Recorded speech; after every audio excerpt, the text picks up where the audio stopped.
சிறகடிக்க ஆசை சீரியலில் 1 மணி நேரம் டெலிகாஸ்ட் பண்ண போகிறாங்க. இதில் என்னென்ன நடக்கும்னு இப்போ நம்ம பார்க்கலாம். மீனாவோட ஃபேமிலியில் இருக்கவங்க எல்லாருமே கிளம்பி பாட்டியோட கிராமத்து வீட்டுக்கு சந்தோஷமாக போகிறாங்க. எல்லாரும் வர்றதை பார்த்து பாட்டி ரொம்பவே சந்தோஷமாயிடுறாங்க. அப்புறம் விஜயா மீனாவை பார்த்து, மீனா உள்ளே போய் எல்லா கிச்சன் வேலையும் பாரு, எல்லா சமையலையும் பண்ணி முடிச்சிடு அப்படின்னு சொல்கிறாங்க. இதை கவனிச்சுட்டு இருந்த பாட்டி விஜயாவை கூப்பிட்டு, விஜயா, இது ஒன்றும் உன் வீடு கிடையாது, இது என் வீடு. என் வீட்டில் என் மருமகள் தான் சமைக்கணும். உன் மருமகள் சமைக்கணும்னா உங்கள் வீட்டில் போய் சமைச்சிங்க அப்படின்னு சொல்லிடுறாங்க. எல்லாம் சமைச்சு முடிச்சுட்டு சாப்பிட உட்காடுறாங்க. சாப்பிட உட்காரக்குள்ள சுதி வந்து, என்னால் கையால் சாப்பிட முடியாது, நான் வேணால் ஸ்பூனில் சாப்பிட்டுமா அப்படின்னு கேட்குறாங்க. அதுக்கு எல்லாரும் என்ன ஆச்சு அப்படின்னு கேட்குறாங்க. கேட்கக்குள்ள விஜயா கூட உட்காந்து காய்கறி நறுக்கும்போது தான் கையில் வெட்டிக்கிட்டதா சொல்கிறாங்க.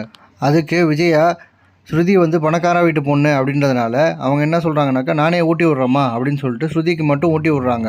இதை கவனிச்சுட்டு இருந்த பாட்டி விஜயாவை கூப்பிட்டு, விஜயா, நீ பண்ணுறதுனா 3 மருமகளுக்கும் சமமாக பண்ணணும். ஒருத்தவங்க மட்டும் அதிகமாகவும் ஒருத்தவங்க மட்டும் கம்மியாகவும் பண்ணக்கூடாது.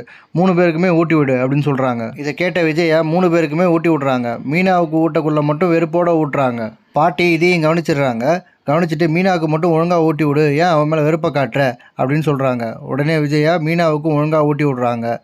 அப்புறம் பாட்டியும் முத்துவும் பார்த்து வெற்றி குறி காட்டிக்கிறாங்க. Thank you friends. இந்த வீடியோ உங்களுக்கு பிடிச்சிருந்துன்னா சப்ஸ்கிரைப் பண்ணுங்கள், லைக் பண்ணுங்கள், ஷேர் பண்ணுங்கள். தேங்க்யூ.